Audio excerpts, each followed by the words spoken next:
बिस्मिल्लाहिर्रहमानिर्रहीम। आज हम कुछ लैग्रेंजेस थ्योरम की डिडक्शंस को स्टडी करते हैं। तो पहला एक क्रोलरी भी कह सकते हैं, थ्योरम भी कह सकते हैं। वो ये है कि order of an element of a finite group ji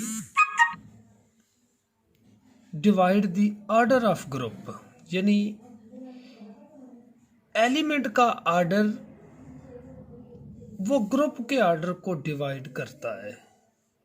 Lagrange's theorem यह था कि सब ग्रुप का आर्डर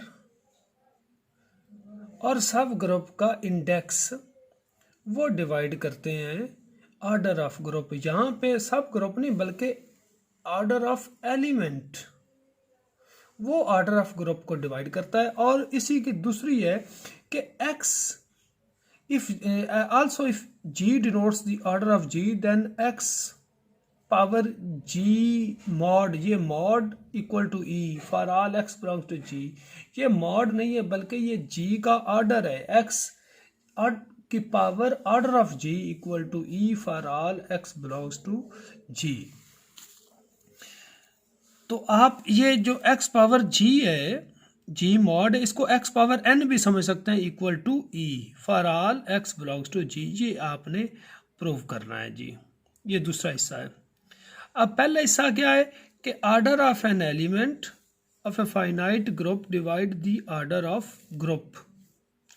तो हम ये ले लेते हैं कि g कोई एक ग्रुप है जिसका आर्डर n है, तो उसको हम यूँ लिख सकते हैं कि g मॉड n, मॉड ये से मुराद यहाँ पे g का ऑर्डर n है और a कोई g का एलिमेंट है such that a power m equal to e, यानी a power m equal to e से मुराद कि a का जो ऑर्डर है वो m हुआ।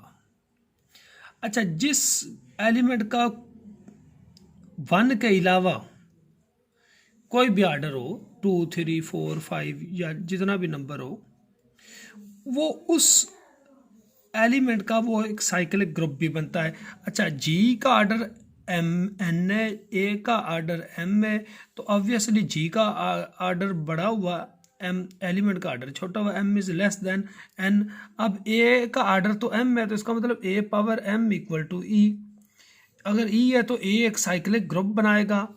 वो साइक्लिक ग्रुप को फर्ज कर लेते हैं कि एच है generated by a such that a power m equal to e.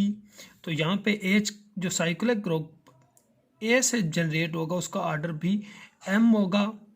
तो अब एम ने क्या करना है, एच सब ग्रुप है जनरेटेड बाय ए जिसका ऑर्डर एम है, ए का ऑर्डर एम है तो एच का ऑर्डर भी एम हुआ। अब एच क्या हो गया जी, सब ग्रुप हो गया।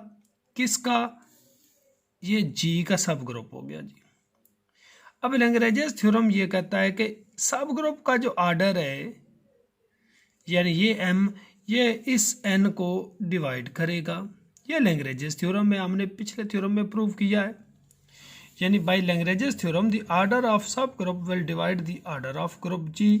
अगर ये डिवाइड करता है तो ये n लिखा हुआ है, n equal to M Q हुआ, क्योंकि m ने n को डिवाइड करना है तो m किसी इंटीजर से मल्टीप्लाई होगा तब वो n के बराबर होगा। इसका मतलब ये होगा n equal to M Q for some integer q, या m equal to n by Q.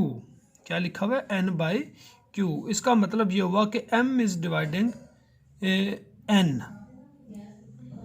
तो ये प्रूव हो गया कि ऑर्डर ऑफ, तो m यहाँ पे एक्चुअली ऑर्डर ऑफ एलिमेंट था, तो ऑर्डर ऑफ एलिमेंट ने भी ऑर्डर ऑफ ग्रुप को डिवाइड कर दिया।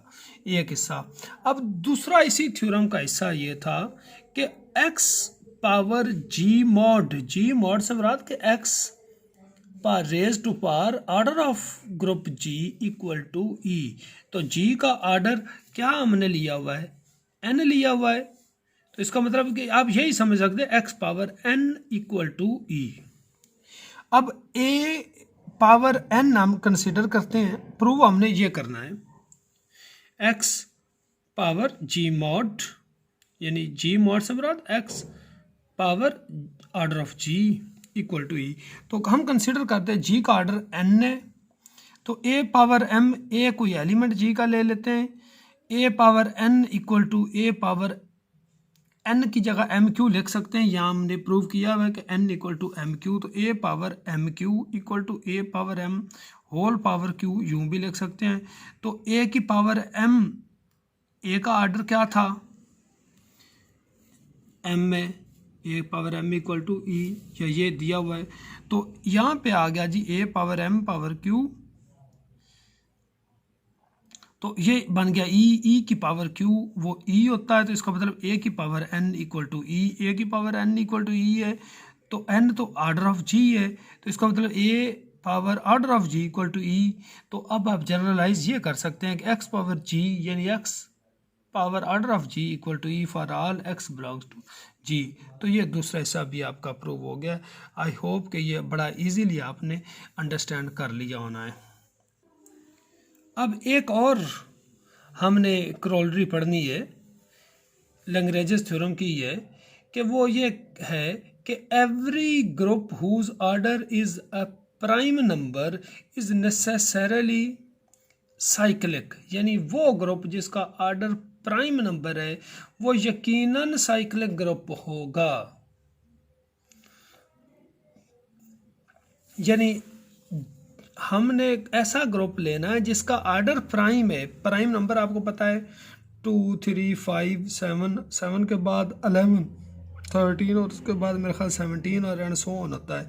और प्राइम की दूसरी ये खूबी होती है कि प्राइम नंबर अपने आप पे डिवाइड होता है या 1 पे डिवाइड होता है, इसके अलावा उसका कोई डिवाइज़र या फैक्टर नहीं होता। हमने ये साबित करना है कि जी एक ग्रुप है, उसका आर्डर प्राइम है। प्राइम हम पी फर्ज कर लेते हैं, यानी इसको यूँ लिख लें कि आर्डर ऑफ जी मॉड से order of G equal to P.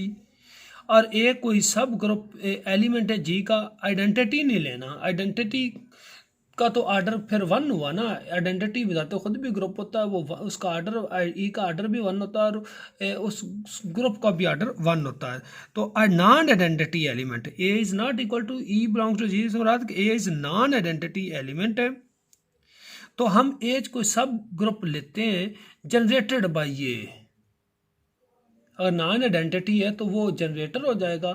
तो ये एज एक उसका सब ग्रुप हो गया, साइक्लिक सब ग्रुप।